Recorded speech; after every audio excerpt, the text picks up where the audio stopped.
I'm Fonzo. And I'm Eliza. And we're the co-host of Grown, a podcast from the Moth that shows we're never fully grown. Growing up feels like a phase that should end at some point, but does it ever really? Whether you're 16 or 26 or 86, you're gonna have to deal with family drama, your body, and the type of person you want to be. So why not put it all out in the open and go through it together? Join us every other week to deal with cringe, culture, and the courageous efforts of people like you to get grown. Start listening today. Follow Grown on Apple Podcasts, Spotify, or wherever you're listening right now.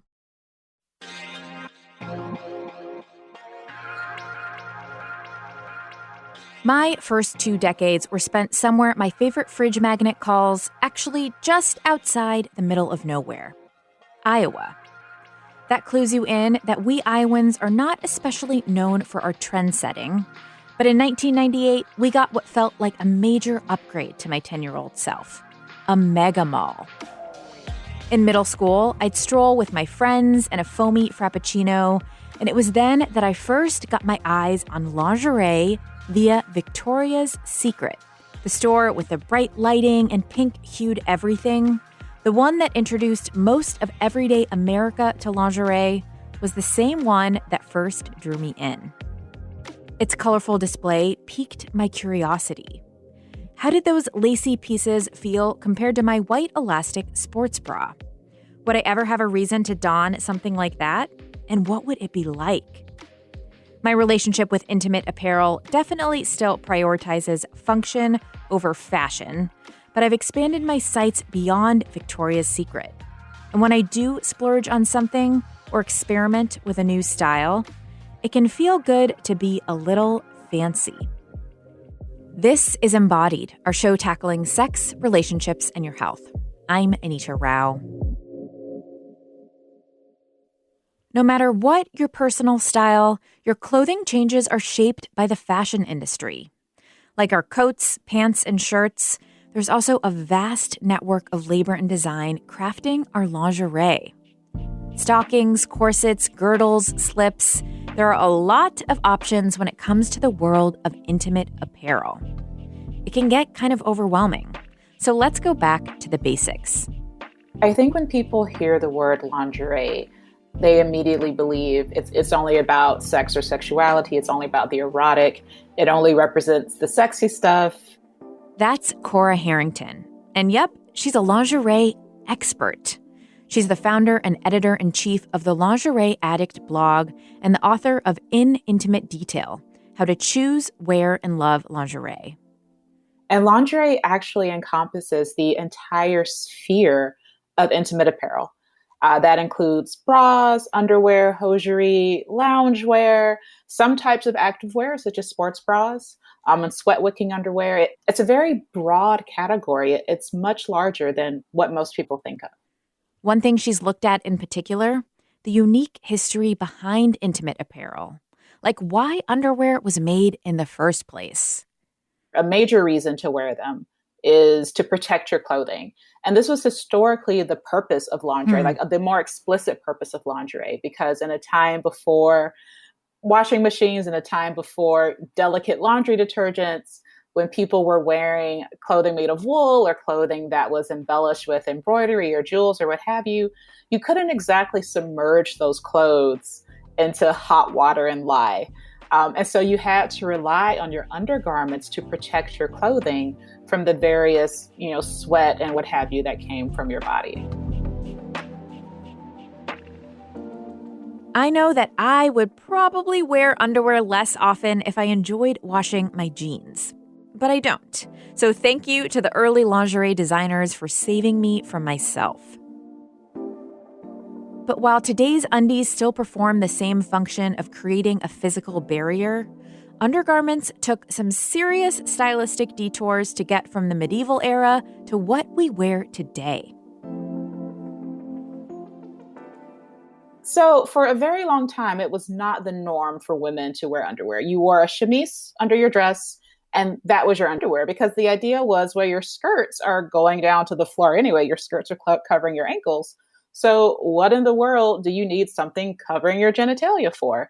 And in particular, because there were so many layers to skirts at the time, you had the outer skirt. You would have had petticoats, maybe quilted petticoats when the weather was cold.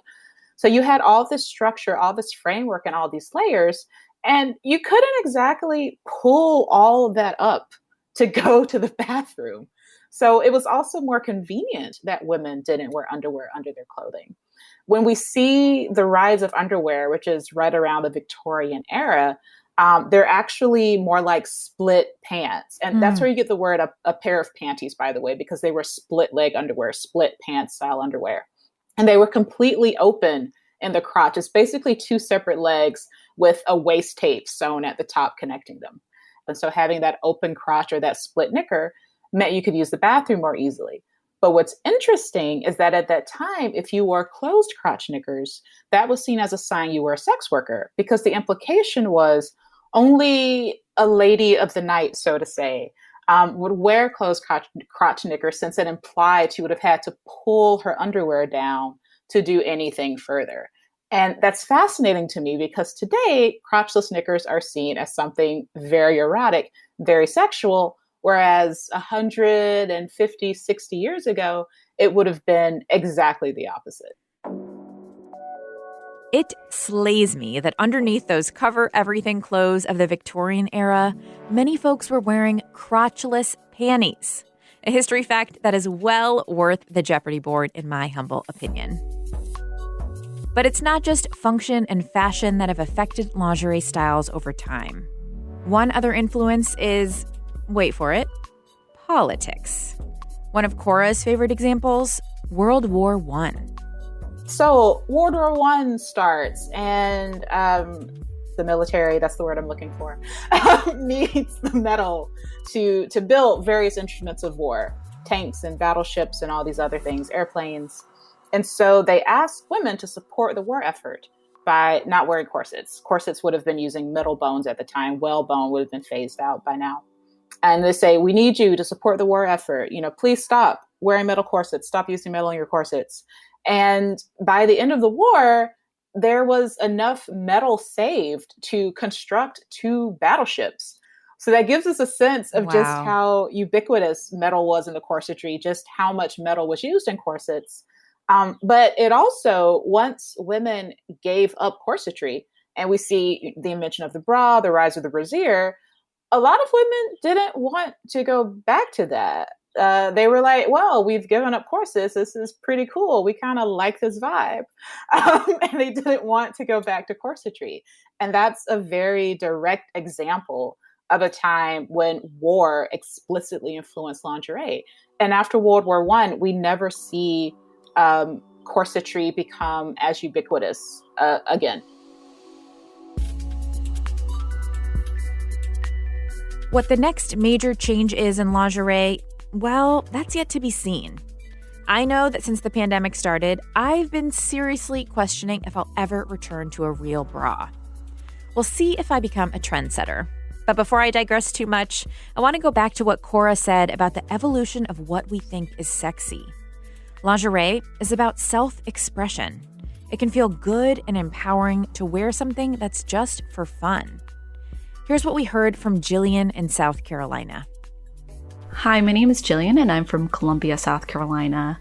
My favorite piece of lingerie is actually a set that I got from Savage X Fenty. It's a floral, garter belts, fishnet stockings set.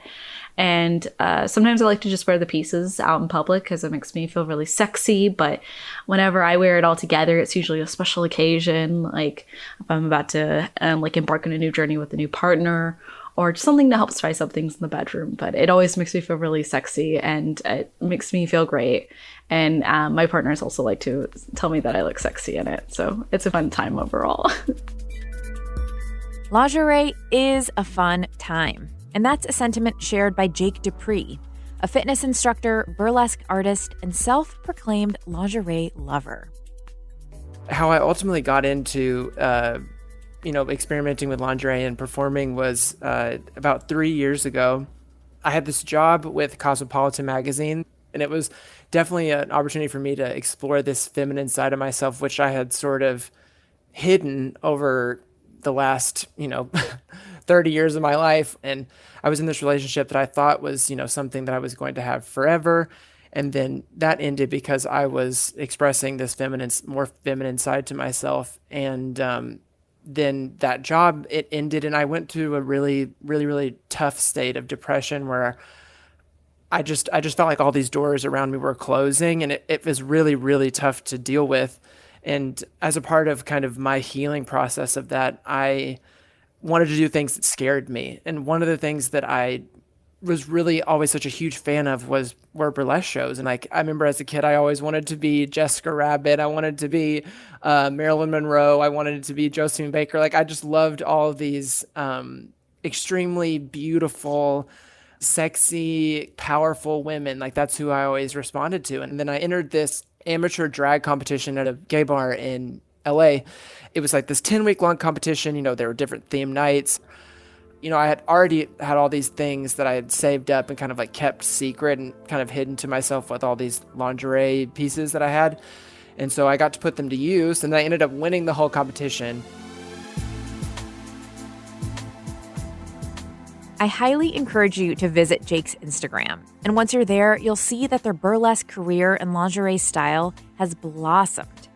I've spent so much time scrolling their page, watching videos of some of their live performances, and oohing over their at-home lingerie shoots. During the pandemic, one of those photo shoots got a lot of attention, and it opened the door to a conversation about gender expression and body type representation in the lingerie industry. I've always been such a super fan of lingerie, and I've never really seen male identifying bodies represented in that world. And so I had this idea of like being, you know, seen or recognized by these brands, but I was like, there's probably no way to do that. So I was like, I just got to do it myself and not expect anybody to even have a response or whatever.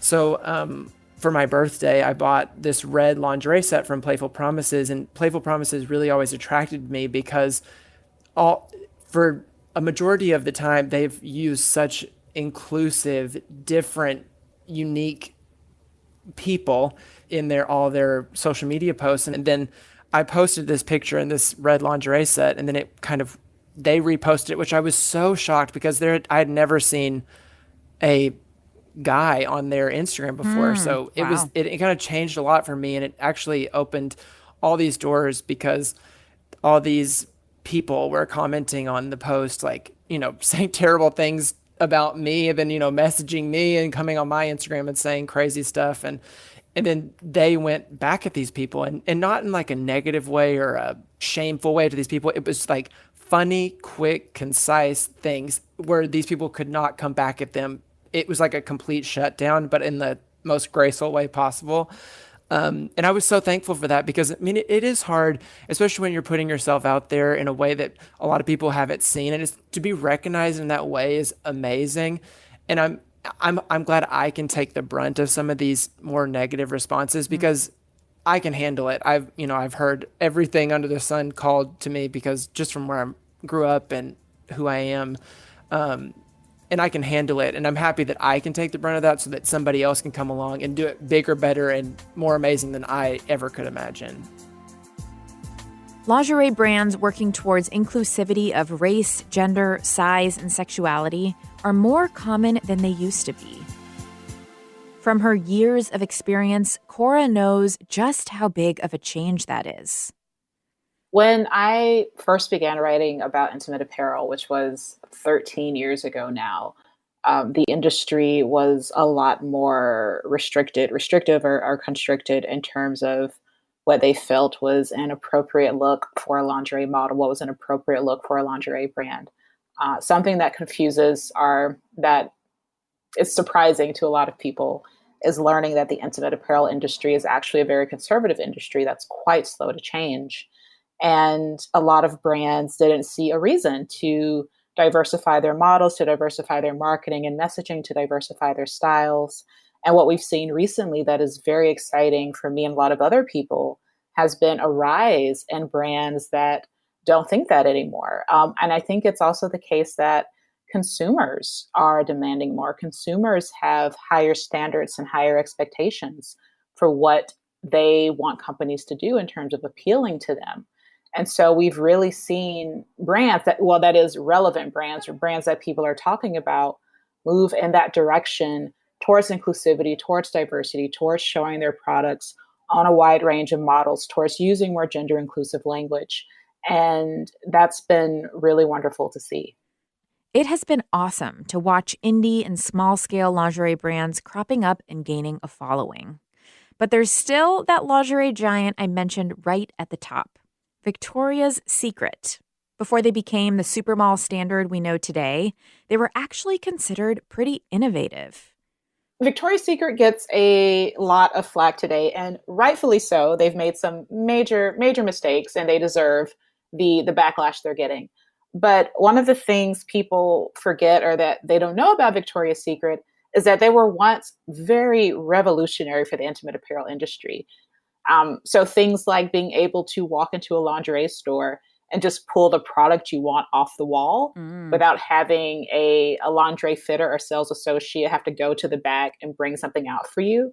That was a very, very new and controversial thing when Victoria's Secret started doing that, because the old bra fit model was you go into the small shop, somebody comes up to you and they offer to fit you for a bra, and then they bring the bra to you. You don't go and look for the bra. They bring you what they think you should have.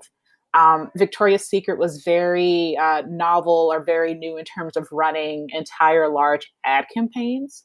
A lot of lingerie brands didn't, and truthfully still don't believe in advertising and marketing. And a big part of how they were able to corner the market, in addition to just having, lots of money and an aggressive expansion strategy, was through also having these nationwide marketing and advertising campaigns. And they were, in some ways, the blueprint for what we see from other newer brands now. And then they were able to take advantage of, the rise of shopping malls. They were able to corner the conversational intimate apparel. They became equivalent to the name lingerie for so many people in America. They are still involved in the American intimate apparel market to a not small degree. Victoria's Secret was founded in 1977. I haven't met anyone who's worked in the business that long, but I did get to meet someone who got her start in 2006, mostly by chance, Catherine Clavering. I was living with someone who was a technical director for a hosiery website, and they had been looking into developing their own line of lingerie to go with them.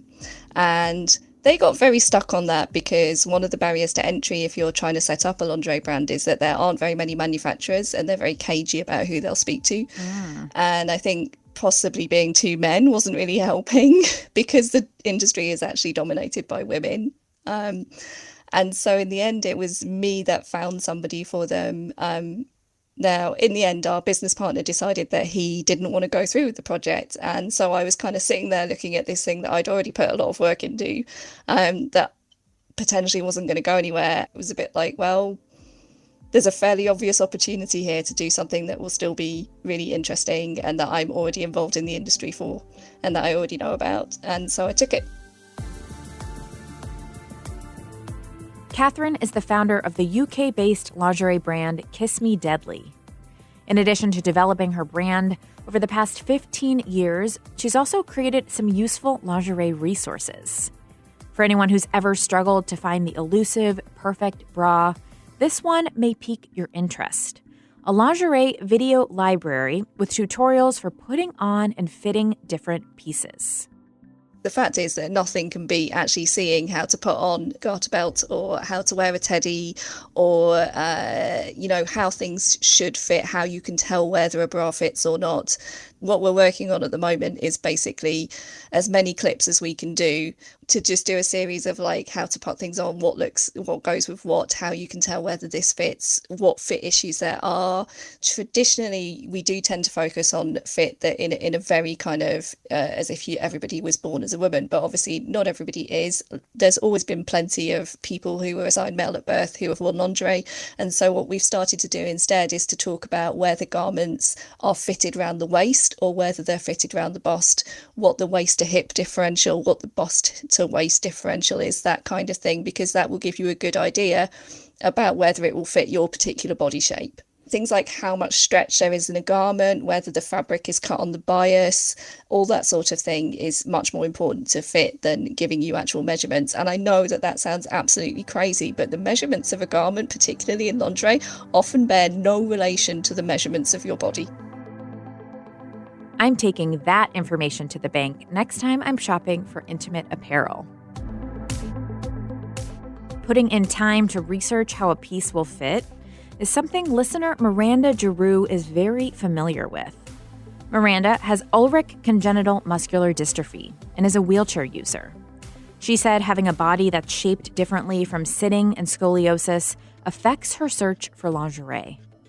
My favorite type of lingerie is things that are lacy and comfortable and stretchy, and that I would like to support in the correct areas. At least when I wear lingerie, I am very, I feel confident, I feel good. I'm like, ooh, look at her, like she's looking good today. And I just, feel like this kind of like extra confident boost when stuff just fits me correctly. But there is a lot of time and effort that goes into finding lingerie for myself because I don't always know how it's going to fit me. It's very hard because disabled people are not represented in the lingerie community, and if there is, you have to kind of search them out either via Instagram or TikTok. And I think people in the lingerie industry should reach out to people with disabilities to find out how they can make lingerie accessible, beautiful, and sexy at the same time. Jake Dupree has also had to toy a lot with fit when ordering new pieces of lingerie, and they would love to see design innovations to outfit more types of bodies. A lot of the lingerie that I ordered is made for women, and I have to add little things and sew in little parts to kind of make sure everything is situated appropriately. And I would like to kind of explore that in having a lingerie brand where the different bottoms would be available for anybody that would want to, because I get so many messages from so many men being like, I want lingerie, and I have to qualify things like, I love this brand, but you'll probably end up having to add this to it or add that to it to make it fit appropriately. It is such an empowering thing. And I mean, I used to wear, before I even performed, I sometimes would wear lingerie underneath outfits, like to go out to dinner, or like, with my friends or whatever, go see a movie, just because it made me feel so powerful. And it was like my super suit underneath my like day clothes. It was like the Superman to my Clark Kent. I love it. And in case you need me, I'm going to be spending my winter break downtime designing my own super suit. And that really brings it all full circle, back to where we started. Yes, there's a lot of sexy lingerie, and it can be part of sex and play if you want it to. But lingerie isn't just about sex, and our frequent singular framing of the industry in that way affects creators and brands. People hear the word lingerie and they immediately associate with sex and sexuality. That also affects sites like mine. It also affects brands like Catherine's, where it becomes very difficult to discuss your work, to discuss what you're doing in public, because there's already this stigma associated with it. And a lot of that stigma bleeds over from the erotic labor industries, and does bleed over from people's, I would say, their puritanical views about not just sexuality, but also sensuality and how people should view and think of their bodies. So in my case, even though my focus on intimate apparel is very much centered around the culture of fashion, the social aspects of intimate apparel, how to give people, advice and resources and what have you, I am often flagged as adult content. And this happens regardless of if I'm showing a bra on a mannequin or showing it, flat against a plain background, or wearing it myself. And it's very unfortunate, I think, because when we stigmatize conversations like this, we're not only inhibiting, the actual flow of information, we're not only inhibiting those discussions, we're also implying that there's something shameful about these conversations. And therefore, that people who wear these garments should be ashamed of themselves and of their bodies. And so the other thing that I try to do with the way I talk about intimate apparel is normalize it so that people think of it as something to wear for themselves, for their own self-image, for their own self-identity, and don't think of it in terms of what society has said they should feel. Catherine, I mean, you're in the industry, you have been for a while. Are there particular stereotypes about sexiness and lingerie as inherently explicit that you're trying to push back on through your work? Yeah, in fact, I've just been reminded of the time we did an interview, and the man who was interviewing me kept asking the question, what is the one item that if a woman's wearing it, you know that you're going to have sex? And I was just like, I'm not answering that because everything about that question is revolting. Thank you. In my experience, even when people buy lingerie because they want to express some aspect of their sexuality or sensuality, it's not usually as direct as I put this on and something about it is sexy, like red is sexy or black is sexy or stockings are sexy. It's usually very individual to each person what they're going to find sexy.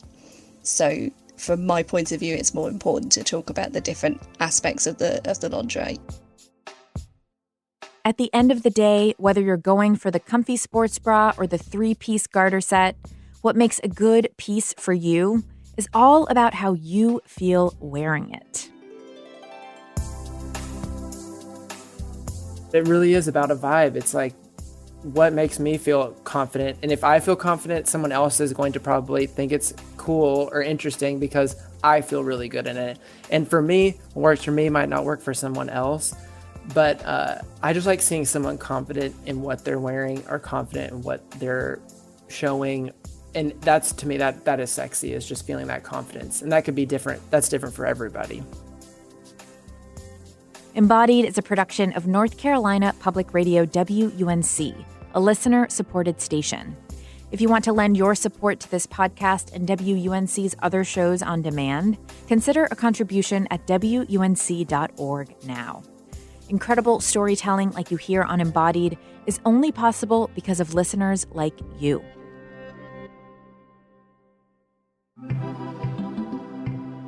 Kaya Finlay produced this show, and Charlie Shelton Orman produced this podcast. Amanda Magnus is our editor, Audrey Smith also produces for our show, and Jenny Lawson is our sound engineer. Quilla is behind our wonderful theme music. This show is also supported by Weaver Street Market, a worker and consumer-owned cooperative selling organic and local food at 4 Triangle locations in North Carolina. Now featuring online shopping with next-day pickup. weaverstreetmarket.coop. We're so grateful for you and everyone who has followed Embodied this entire year. If you want to show your love back to us, take 5 minutes and text a friend about us, or post about an episode you love on social media and tag us. It really means so much. Until next time, I'm Anita Rao, taking on the taboo with you.